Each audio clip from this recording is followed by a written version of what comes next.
A paz do Senhor, meus irmãos. E aí, tudo bem com vocês? Eu espero que você esteja bem. Eu sou o pastor Heraldo e nós vamos aqui para mais uma EBD em Foco.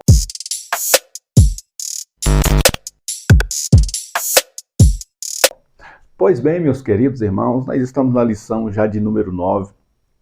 Já estamos aqui partindo já para a reta final dessa lição e assim desse quarto trimestre. E essa lição, ela está bem provocativa, ela está uma lição para lá de especial, é um tema também que pode gerar algum certo debate, algum certo questionamento por parte dos alunos. Então, se prepare aí, prepare uma lição mais curta, de uns 40 minutos, 45 minutos, e deixe um tempo reservado para as intervenções, que eu creio que essa lição vai ser propícia para isso. Vamos então para a lição de número 9. O verdadeiro discípulo promove a comunhão. E aí eu gosto de ser provocativo já no tema da lição. E eu posso dizer assim, se o verdadeiro é aquele que promove a comunhão, então o falso discípulo é aquele que trabalha em desfavor da comunhão. É o irmão que traz picuinha na igreja, traz discórdia, traz contenda na igreja. E aí, na sua igreja tem muita gente assim, que faz isso? Provocador de contenda, de discórdia, leva e traz, diz-me diz. Como é que é aí na sua congregação? Creio que deve ter, porque todos os lugares têm. Então é um lugar, é uma lição onde a gente vai entrar com a palavra de Deus. A pessoa que for confrontada com a palavra, ela vai se contorcer, mas oraremos a Deus para que o Espírito Santo possa promover aí essa cura interior, essa libertação na vida das pessoas, para que a gente possa se alinhar com a palavra de Deus. Não é a palavra que vai se alinhar a nós, é nós que vamos nos amoldar a ela. E o texto de referência está um texto bem conhecido, Atos capítulo 2, versos 42 ao 47, é um dos textos mais lidos aqui do Novo Testamento. E eu faço alguns destaques já na leitura desse texto, que diz, versículo 42, e perseveravam na doutrina dos apóstolos, na comunhão, no partir do pão e nas orações. Então, se o versículo está dizendo perseverar, é porque não é fácil, irmão. É a primeira lição que a gente já aprende aqui, já no nosso texto de referência. Se você tem que perseverar em alguma coisa, é porque não é natural. Não é natural para esse homem caído, mesmo regenerado, mesmo sendo templos do Espírito Santo, não é normal para essa natureza caída perseverar na oração, na doutrina dos apóstolos, na comunhão e no partir do pão. Não é fácil. Então o que a gente precisa então? É perseverar. Essa é a palavra que o texto deixa para o nosso coração, perseverar. Então, se nós precisamos perseverar, é porque tem gente que não está perseverando também. Tem gente que está esmorecendo nesses elementos que promovem aí a edificação da igreja. Versículo 43. Em toda a alma havia temor, e muitas maravilhas e sinais se faziam pelos apóstolos. Em toda a alma, irmão, a gente não pode exigir só que o pastor tenha perseverança na doutrina dos apóstolos. A gente não pode exigir que só a líder do círculo de oração ela persevere na oração. A gente não pode exigir que somente a turma dos jovens insistam na comunhão, no partir do pão, é somente para os anciãos da igreja. Não, irmão. Toda a alma precisa ter o temor de Deus e praticar esses elementos. A soma desses elementos vai produzir uma igreja sadia, dinâmica, ativa, que vai cair nas graças do povo. Mas a falta desses elementos vai trazer uma igreja que vai escandalizar o reino de Deus. Verso 4:4, e todos os que criam estavam juntos e tinham tudo em comum. Então o segredo para a gente perseverar é perseverar juntos. Verso 45. E vendiam suas propriedades e bens e repartiam com todos, segundo cada um havia de mister, perseverando unânimes todos os dias no templo. E eu quero destacar essa expressão, unânimes todos os dias no templo, principalmente para uma geração como a nossa, que desestimula a frequência do culto, diz que a gente pode ser crente em qualquer lugar. Sim, a gente pode ser crente no nosso trabalho, na nossa casa, na faculdade, a gente pode. Mas perseverança de unanimidade, perseverar unânime, na casa de Deus é mais gostoso, irmão.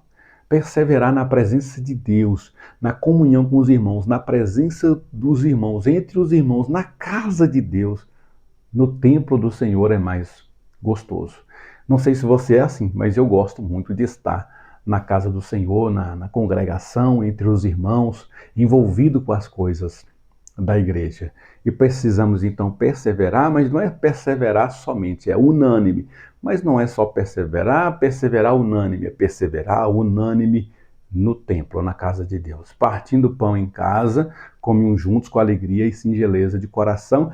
E aí eu quero trazer outro destaque aqui desse versículo 46. Então, quando é templo, quando é casa, irmão. Então uma coisa não precisa eliminar a outra. A gente tem visto aí um movimento dos desigrejados que promove o encontro nas casas, é aquele encontro mais leve, mais suave, né? Menos formal, em detrimento do encontro no templo, com as formalidades que o templo exige. Então, para ele favorecer uma coisa, ele denigre a outra coisa. A gente não precisa fazer isso. O texto está dizendo que eles perseveravam todos os dias unânimes no templo e também de casa em casa. A gente pode fazer tanto na casa do Senhor como de casa em casa. Promoção dessa comunhão, ela nunca vai se esgotar. A gente nunca vai conseguir chegar no ápice da comunhão.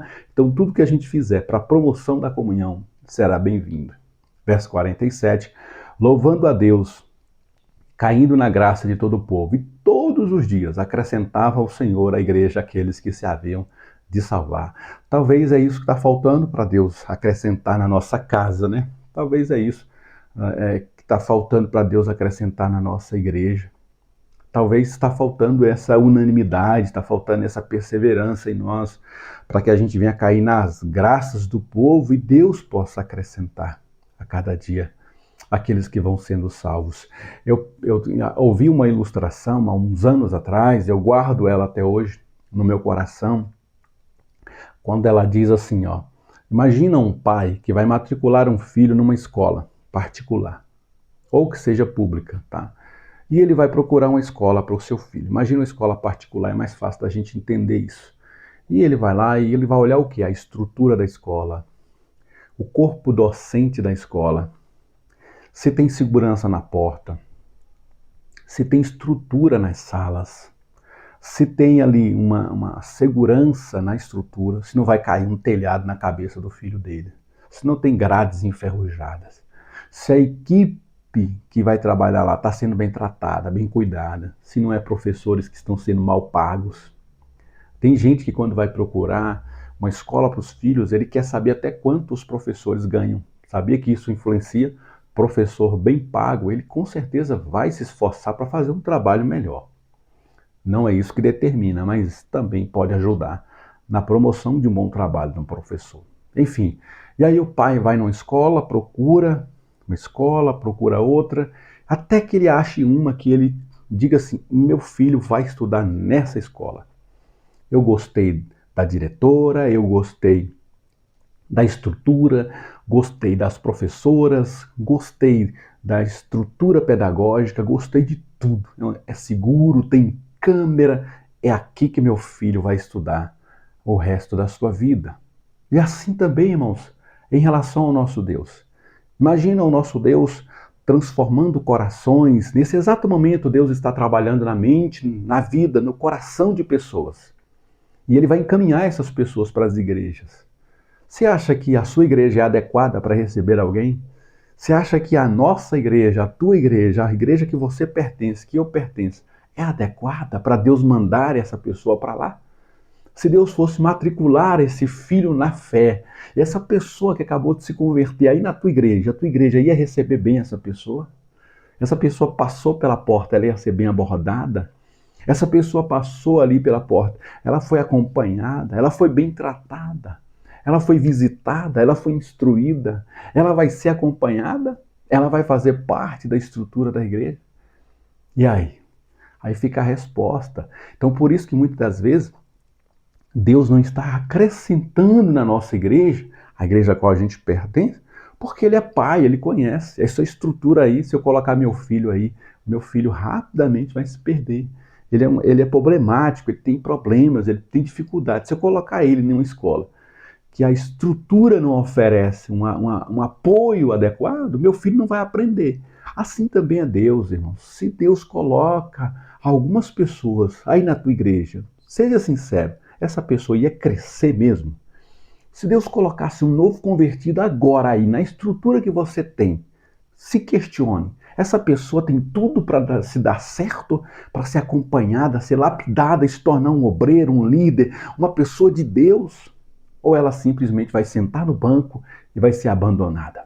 Fica aí a resposta, porque o Senhor está acrescentando. Até hoje, Deus continua acrescentando a sua igreja. Talvez não na nossa, talvez não na tua congregação, mas Deus está acrescentando o número de salvos. Que a gente possa trabalhar na preparação dessa escola chamada igreja para receber os novos alunos. Glória, pois, ao nome do Senhor. Está aí uma ilustração que você pode levar para apresentar aí na sua aula, para incrementar nessa aula aí. Top internacional, não é? Vamos aqui então para a introdução, que diz: a comunhão é um dos aspectos cruciais e característicos da igreja cristã. Razão pela qual é chamada pelo apóstolo Paulo de corpo de Cristo. Sem essa condição, ela não serviria aos propósitos de Deus na terra. Então, sem ser um corpo de Cristo, ela não pode exercer o trabalho do Cristo. O Cristo continua sendo Cristo através dos pequenos cristos. A palavra cristão quer dizer pequeno Cristo. Então, Cristo, o cabeça da igreja, através do seu corpo, os pequenos Cristo, continua sendo Cristo onde Cristo é levado. Então, por que Cristo não está salvando? Porque os pequenos Cristos não estão sendo o corpo necessário para levá-lo aonde ele precisa adentrar. Com certeza é aquela pergunta, né, que um escritor fez, até virou tema de um livro. Em seus passos, o que faria Jesus? Nos passos da tua congregação, da minha igreja, o que Jesus estaria fazendo agora? Jesus estaria salvando, libertando? Ou Jesus estaria preocupado com as melhorias do templo, a estrutura, com a logística, com enganinhar mais fundo, mais dinheiro, enriquecer, ficar rico, abastecido? Qual era a preocupação de Jesus se ele tivesse hoje na nossa igreja? Fica aí essa pergunta para você responder, para você também. Tópico primeiro, a comunhão da igreja. O significado da palavra comunhão no dicionário é o conjunto de pessoas que partilham as mesmas crenças, ideias, tendências e valores. Só nessa definição a gente já percebe o tanto que tem igrejas, irmão, que estão longe do que é uma igreja com comunhão. Partilham da mesma crença, mesmas ideias, mesma tendência e mesmos valores. E a gente vai perceber que existem muitas igrejas, eu conheço umas, em que tem um grupo que puxa para um lado, principalmente igrejas que têm famílias grandes, famílias influentes, né? Ela puxa para um lado para tentar tirar a força do pastor. Aí o pastor puxa para um lado, faz força para um lado. Aí tem um outro grupo que não gosta da família A, mas é a família B que puxa para o outro lado, para ajudar o pastor. Aí fica aquele negócio, puxa para lá, puxa para cá. E a comunhão foi para as cucuias. O sentido bíblico do termo vem do grego koinonia, que se traduz por fraternidade, associação, comunidade, comunhão, participação conjunta, relação. A gente pode até colocar assim, tem muitas igrejas que na placa, lá em cima, no nome da igreja está escrito Comunidade Evangélica. Assembleia de Deus, que é uma reunião, a reunião dos santos, né? Comunidade evangélica. Mas na verdade só está na placa de cima, porque aqui dentro, a nível de comunhão entre os santos, tá para lá de Bagdá. É muito importante que cada membro do corpo de Cristo esteja bem consciente de que o serviço cristão não nos dispensa da comunhão uns com os outros. Esse corpo, por sua vez, por ser de Cristo, carece de comunhão com ele. Tópico 1.1, no partir do pão. Então, a gente vai começar a perseverar agora a partir de alguns elementos do texto. O primeiro deles é no partir do pão. A primeira reunião para partir o pão associado à comunhão da igreja de Jesus foi convocada por ele. Durante a ceia no cenáculo, Jesus chamou o pão de minha carne, simbolizando a comunhão entre os discípulos e deles com Jesus. A partir dali, Jesus os orientou a realizar o mesmo ato em sua memória. Ao excluir os crentes da comunhão, Diótrefes sabotou a ordem divina. Esse partir do pão é todas as reuniões que a gente faz, né, irmãos? A gente entende que esse texto está falando especialmente da reunião dos crentes da igreja primitiva e eles tinham por costume, em todas as reuniões, partir o pão. Hoje a gente já faz a definição desse partir do pão aqui como se fosse na ceia do Senhor, somente na ceia. Mas a igreja primitiva, todas as reuniões, eles tinham um período de comunhão, do partir do pão, refeições entre eles, né? Eles comiam a refeição literal e também faziam o ato da ceia em todas as reuniões. Praticamente todos os encontros deles tinham isso. Com a demanda, com a crescência da igreja, a igreja cresceu, a estrutura cresceu, precisa de uma organização maior, e foi espaçando. Hoje a gente tem por costume, geralmente uma vez por mês, fazer o partir do pão na ceia do Senhor.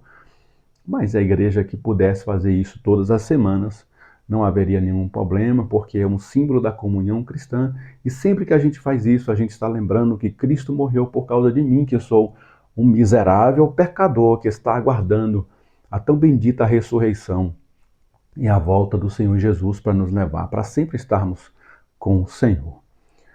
1.2, outra coisa que a gente precisa perseverar é nas orações.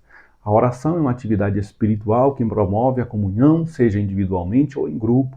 No primeiro caso, acontece quando estamos em comunhão com Deus, sendo a oração o canal deste relacionamento.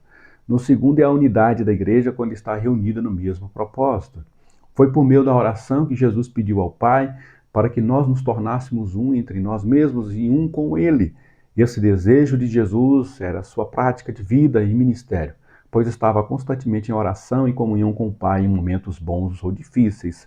O corpo de Cristo é a igreja unida que se conecta com o cabeça pela oração, o que Diótrefes ignorava, pois não prezava os irmãos, ao invés de reunir-se com eles, os lançava fora da igreja. Gaio e Demétrio amavam a comunhão, por isso recebiam e hospedavam não só os irmãos, mas os estranhos, dando mostras do verdadeiro amor cristão.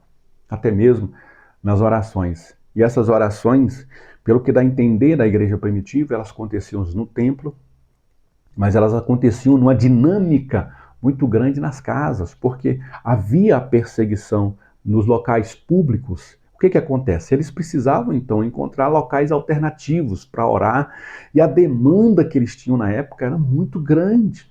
Imagina, o apóstolo Pedro está preso e a igreja está em constante oração por ele. Aí Pedro foi libertado, daqui a pouco aprenderam o outro apóstolo, daqui a pouco a perseguição começa numa cidade, na outra. Então a demanda de oração era muito grande, eles tinham poucas oportunidades de se reunirem no templo devido à perseguição que vinha sobre essas reuniões mais aglomeradas, então eles tinham que se reunir em casas. Então essa oração, ela acontecia principalmente nas casas, nas reuniões mais às escondidas, se assim podemos dizer. E aí tem um comentário que eu quero trazer aqui também, que está na revista do Professor, que diz: a igreja nasceu num ambiente de comunhão e oração. Notamos que os discípulos, após a ascensão de Jesus, procuraram permanecer juntos em oração, aguardando o cumprimento da promessa. E quando o Espírito Santo veio sobre eles, estavam todos reunidos no mesmo lugar. Neste dia, o povo de Deus se tornou o corpo de Cristo cheio do Espírito Santo. John Stott diz que esse fato gerou a comunhão do Espírito, e essa comunhão nos fez ser parte desse corpo, a Igreja de Deus.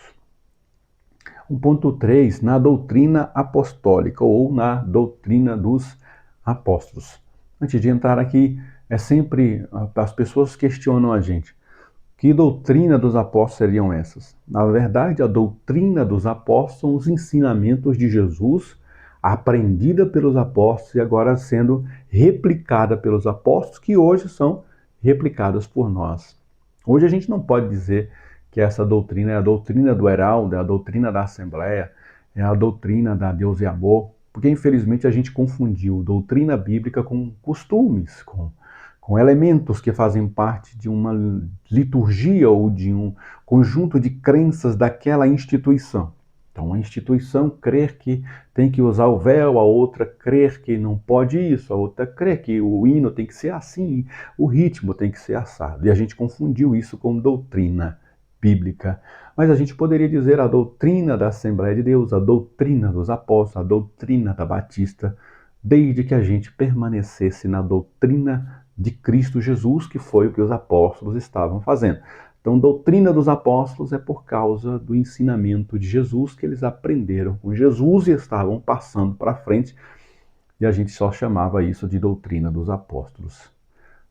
Lucas frisa que os crentes da igreja primitiva se dedicaram ao ensino por meio da comunhão. O termo grego didaquê significa ensino, doutrina, instrução nas assembleias religiosas dos cristãos. Havia no início da igreja uma comunhão com um propósito doutrinário, que passou a fazer parte do estilo de vida da igreja, que era perseverar na doutrina dos apóstolos. Até porque, pensa comigo, hoje a gente tem a Bíblia, e aí eu, como pastor, vou preparar um sermão, e aí eu abro o sermão. Abro a Bíblia, pego os papel, caneta, vou anotar os versículos, vou anotar as referências, vou estudar o texto, entender o texto para explicar o texto. E a igreja vai estar aprendendo a palavra de Deus. Agora tu imagina num espaço-tempo, que foi a época aqui que nós estamos falando, que não havia escrituras ainda, não havia sido fechado o cânon sagrado, não havia Bíblias suficientes espalhadas pelos locais. Eles precisavam ouvir atentamente o que o apóstolo estava falando. Olha, hoje vai vir no nosso meio o apóstolo Pedro. E eles ficavam atentos ao que o Pedro estava falando. Cada vírgula, cada palavra do apóstolo Pedro era especial, porque não havia ainda escritos. Hoje a gente tem os escritos. Hoje cada pessoa que abre as escrituras, lê as escrituras e explica as escrituras, está sendo um instrumento de Deus para ensinar o ensinamento dos apóstolos. E a gente precisa perseverar nisso, irmão. Amar e frequentar os cultos de ensino, de escola bíblica, cultos em que a palavra é explicada, é explanada, é verbalizada, cultos em que a palavra de Deus ela tem tempo para ser degustada. A gente precisa voltar a amar esses cultos, esses trabalhos, que infelizmente está caindo em desuso, né? Devido à nossa correria, nosso afã por movimentos, a gente acaba dando mais valor aos movimentos do que parar e ouvir a palavra de Deus detalhadamente explicada.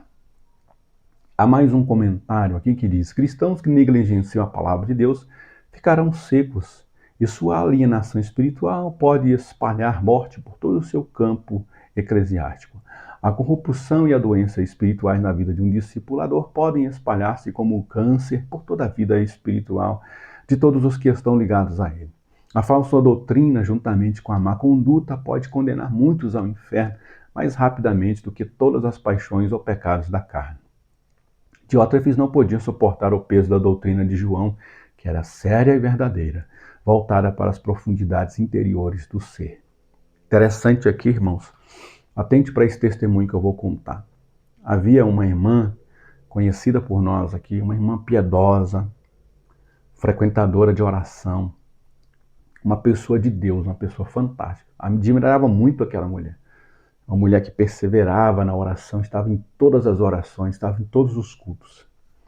De repente, um belo dia, eu perdi o contato com essa irmã, passei um tempo em uma outra congregação e quando eu me topei com essa irmã, eu fiquei sabendo por ela, não por outro, eu fiquei sabendo diretamente por ela, que ela resolveu aceitar um treinamento na casa dela de um grupo aí, que eu não vou dizer o nome aqui, vou preservar o nome desse grupo também, mas que por nós é considerado uma seita, tá? Então entendo aí um grupo religioso que frequenta, bate de porta em porta, oferecendo estudo bíblico, você já sabe mais ou menos quem é, tá?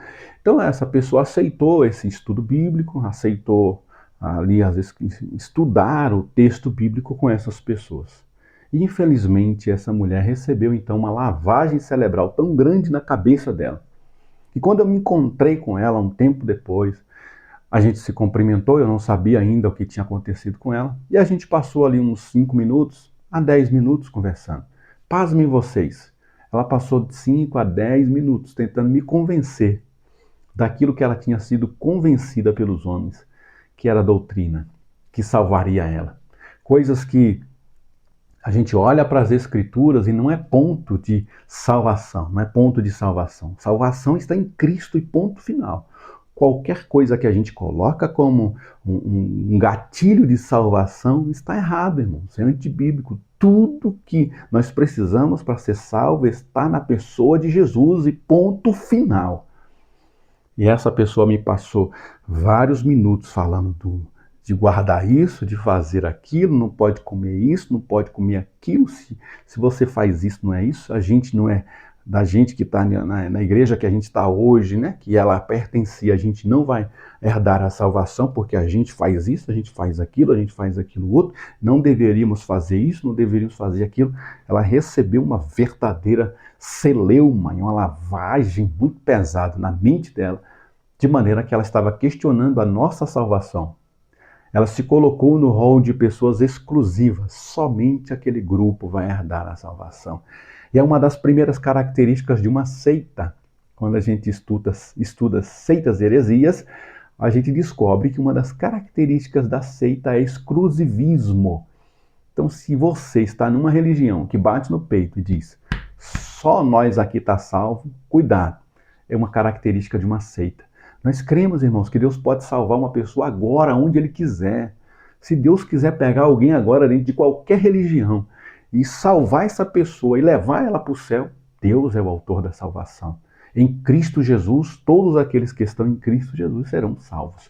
Todos aqueles que confessarem a Jesus como Senhor e Salvador serão salvos, seus pecados serão perdoados.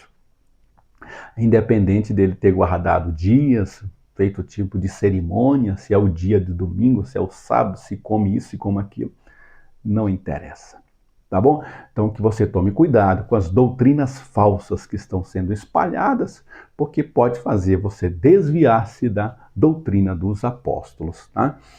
2. Vida em comunhão. A igreja é uma comunidade de fé e nasceu com esse caráter. Eles andavam, oravam e comiam juntos. A comunhão era um estilo de vida da igreja primitiva e essa modalidade não expirou. A comunhão é uma ordem divina que promove bênçãos, é o desejo de Jesus. Esse estilo de vida levou a igreja a um novo patamar espiritual e ministerial. A charis, ou simpatia que atraía os não crentes, fazendo a igreja crescer.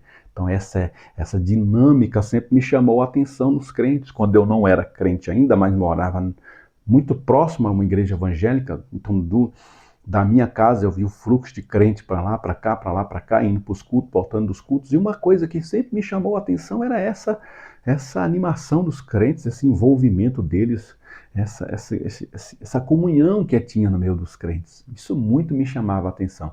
Pouco tempo depois, fazendo parte deles, eu entendi que somente quem participa daquele movimento sabe o tanto que é bom e gostoso e satisfatório estar na casa de Deus com os irmãos, presente nos trabalhos. Né? Que nós possamos fazer a promoção dessa comunhão, perseverarmos nessa comunhão e estimularmos essa comunhão dos santos. 2.1. Preza a reverência. Os prodígios e sinais que Deus efetuava na igreja gerava temor da própria comunidade de fé e dos de fora. Essa reverência é condição indispensável no relacionamento do cristão com Deus, o que Diótrefes desprezava a olhos vistos, razão pela qual era irreverente no trato com a igreja de Cristo. A reverência está vinculada à santidade, caráter que a igreja que será buscada por Jesus deve ter conforme Efésios. Né? Cada alma havia temor, né? Que esse temor possa estar latente no nosso coração. Sabemos que quando nós adentrarmos na casa de Deus é um lugar diferente, é um lugar consagrado para adorar a Deus, irmão. Então tem coisas que a gente não faz nem na nossa casa, imagina na casa de Deus. A gente muitas vezes quer fazer da casa de Deus um lugar tão aberto que nem a nossa casa. Óbvio que a gente tem comunhão na nossa casa, a gente tem que ter comunhão com Deus aonde a gente estiver, a gente tem que ter comunhão. Mas principalmente na presença de Deus, entre os irmãos, entre um irmão mais velho, um ancião, uma pessoa nova na fé. Então tudo isso faz parte da nossa reverência. Uma palavra que você lança, uma gíria que você lança, pode escandalizar uma pessoa nova na fé. Então a gente, por preservar a fé de alguém, a gente muda o jeito de ser, de falar, porque a gente está no meio de uma comunidade. Eu não posso mais buscar as minhas próprias vontades, eu não posso mais pensar em mim, eu penso no outro. Então, pensando no outro, aquilo que eu falo, aquilo que eu visto, aquilo que eu me porto, faz toda a diferença na fé do meu irmão? Faz. Então, eu vou mudar esse meu jeito para a promoção da comunhão, e essa reverência vai trazer santidade, isso vai trazer o charisma, as pessoas vão olhar e vão dizer, uau, eu quero um dia estar no meio desse povo. Esse povo é top, internacional, esse povo é espetacular. Que maravilha. Um comentário também aqui que eu achei interessante trazer para essa lição. Diótrefes usava várias acusações falsas e palavras maliciosas para afastar e manter fora aqueles que estavam pregando a verdade. O negócio dele não era comunhão, mas apenas aquilo que traria alguma benesse para si. Ele não permitiu nem mesmo que a igreja recebesse os textos de João.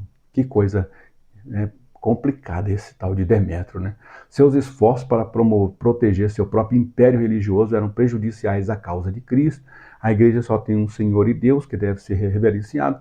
Salomão disse: o temor do Senhor é o princípio da sabedoria. O relato do apóstolo João demonstra que faltava de outra vez a sabedoria espiritual, que é imprescindível a todos que têm a responsabilidade de cuidar do corpo de Cristo. 2.2,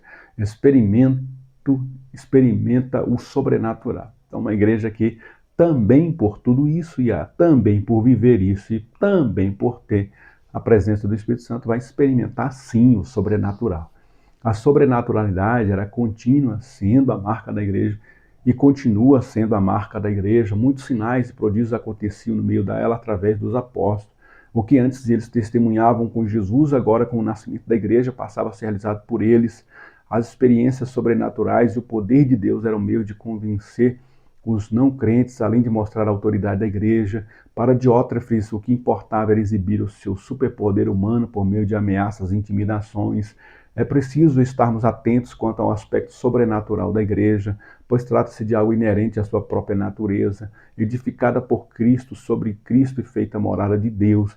Diótrefes parece que não se importava com tal a verdade. Então a igreja era uma igreja que, porque tem o Cristo como uma coluna, como tem uma pedra angular que é o Cristo, e tem o Espírito de Deus que dá esse dínamos, esse poder à igreja, ela tem sim uma relação com a sobrenaturalidade. Né? Tudo que nós fazemos tem a ver com o mundo espiritual.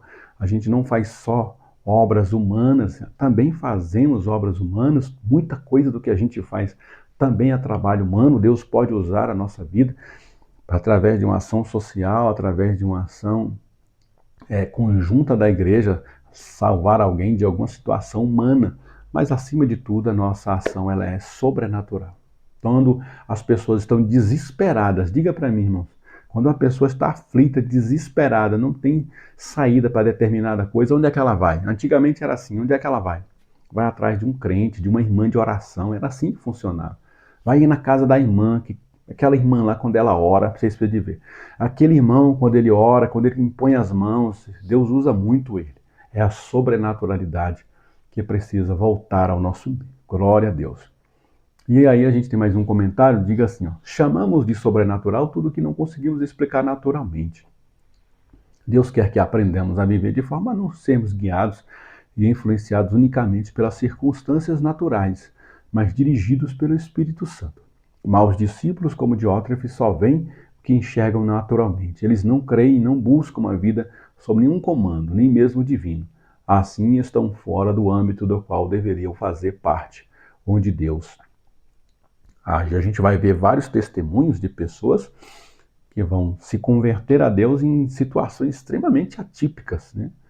Às vezes ela entrou bêbada na igreja, bêbada, não tem lucidez mental, e Deus salvou ela naquela noite. Tem gente que levou um tiro, e através desse tiro foi a porta para ela ser salva. Então tem coisas, irmãos, que a gente não vai saber explicar de maneira lógica, de maneira humana. Tem coisas que às vezes a pessoa está passando uma situação, uma porta se fecha, ela vai para outra porta, quando pensa que não, aquela situação resolveu de uma maneira que ela nunca imaginou. Se ela fosse procurar uma saída, ela procuraria uma lógica para aquela saída, mas Deus abriu uma porta totalmente fora de um contexto que ela imaginava, e o sobrenatural agiu. E a gente tem que crer que na nossa vida, quem pauta as coisas é Deus, irmãos. Deus é quem vai dirigir o nosso coração, a nossa vida, as nossas ações.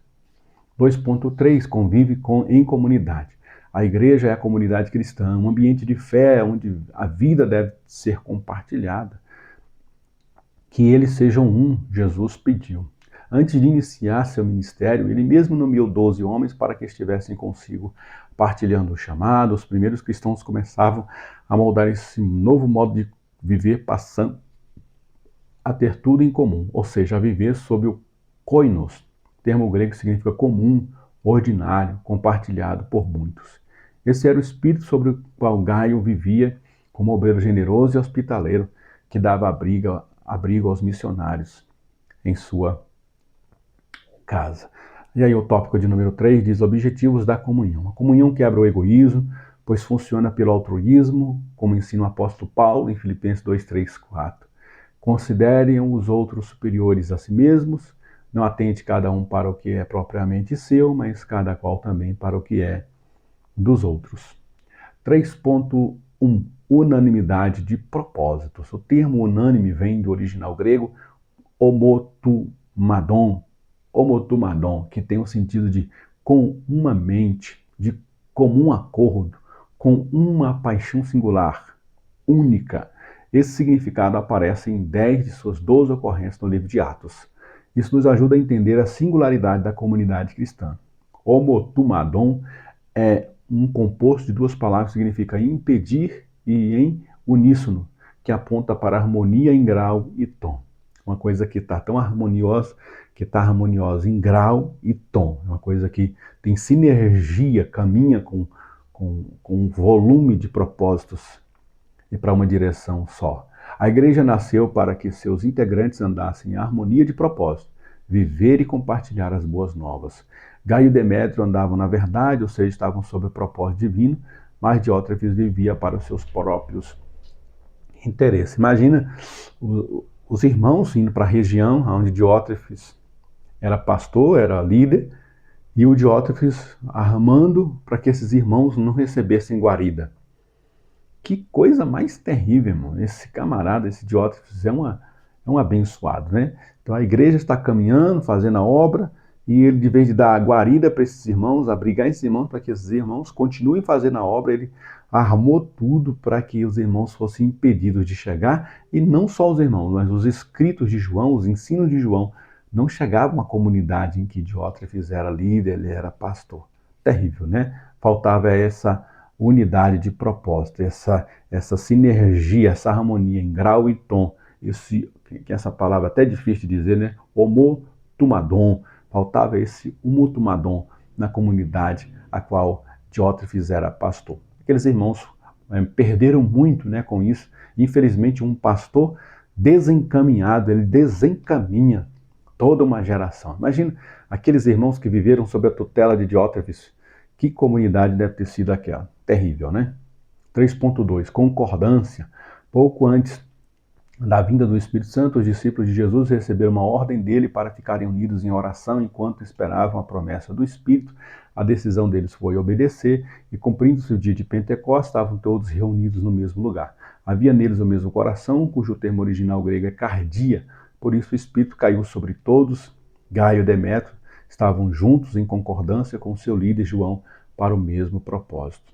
Isso aqui é complicado, porque você que está sobre a tutela de um líder, de um pastor, você precisa crer que aquela pessoa está debaixo da direção de Deus, que aquela pessoa está vivendo debaixo de uma direção do Espírito. Então, se aquela pessoa está na direção do Espírito, você precisa crer que Deus está direcionando a ela, dando direção a ela. Com certeza, aquela igreja está debaixo da vontade de Deus. Precisa ter fé para isso, para somar ali com aquele pastor, com aquela liderança e todos andarem em concordância. Não é fácil, mas é extremamente aí necessário. 3.3 Louvor a Deus. Louvar a Deus era uma das expressões de alegria e gratidão manifestadas pelos irmãos da igreja primitiva. Havia consciência de que era Deus quem estava agindo e não de qualquer pessoa da igreja, ainda que fosse um dos seus líderes mais proeminentes. Sendo um deles, João tinha esse entendimento e denunciou a motivação errada de Diótrefes, que gostava de ser o mais importante entre eles, né? Então a gente vai louvar a Deus, vai agradecer a Deus, vai ter uma consciência de que Deus que está agindo, Deus está usando pessoas, Deus está trabalhando através de pessoas, a gente tem que obedecer liderança, a gente tem que estar sob a tutela de líderes. Amanhã a gente vai ser líder, vai ter alguém que vai obedecer a gente. E essa dinâmica louva a Deus, essa dinâmica glorifica a Deus, engrandece o reino de Deus, né? Não é fácil viver em comunidade, mas se nós fizermos o dever de casa, perseverarmos na doutrina, na oração, no partir do pão, na comunhão, nas orações, se nós perseverarmos em tudo isso, irmão, com certeza Deus vai se agradar, vai ser adorado e vai acrescentar a nossa congregação, né? Que na sua congregação, meus votos é que você tenha todos esses elementos presentes. Se não tiver, vamos orar a Deus para que tudo isso aconteça e Deus possa enviar novos filhos dele para estarem se matriculando aqui na nossa congregação. E a conclusão diz: cada membro do corpo de Cristo necessita estar em uma constante vigilância quanto aos ataques do maligno e à tendência da natureza humana pecaminosa que tentam minar e destruir a comunhão do povo de Deus. O mesmo Espírito que nos reveste de poder também opera a união. E eu quero deixar aqui também um convite para você que ainda não faz parte da nossa comunidade do Telegram. Nós montamos um grupo do Telegram para que a gente possa, através de lá, a gente colocar os subsídios para essas lições, tá bom? A gente coloca subsídios para a lição dos adultos, dos jovens, dos adolescentes. Lá também tem muitos irmãos que compartilham outras ideias, outras formas, e você também pode, através do grupo do Telegram, também pedir alguma informação, alguma dinâmica, alguma coisa para acrescentar aí na sua aula também, tá? Então, venha para cá, na descrição do vídeo, eu vou deixar aqui o link para você vir para cá e fazer parte da comunidade que tem crescido ali no Telegram, tá bom? Ali a gente está se ajudando uns aos outros, para que a gente possa sempre dar uma aula melhor do que foi ontem, né? A gente tem que se cobrar, irmãos. A nossa aula ontem foi boa? Foi maravilhosa, mas a de amanhã vai ser top, vai ser melhor, vai ser mais excelente. E para isso você pode contar conosco aqui também. Na medida do possível, a gente está se ajudando com a graça de Deus, tá bom? Deus abençoe você. Até a próxima IBD em Foco, se Deus assim nos permitir. Amém. Fique com Deus.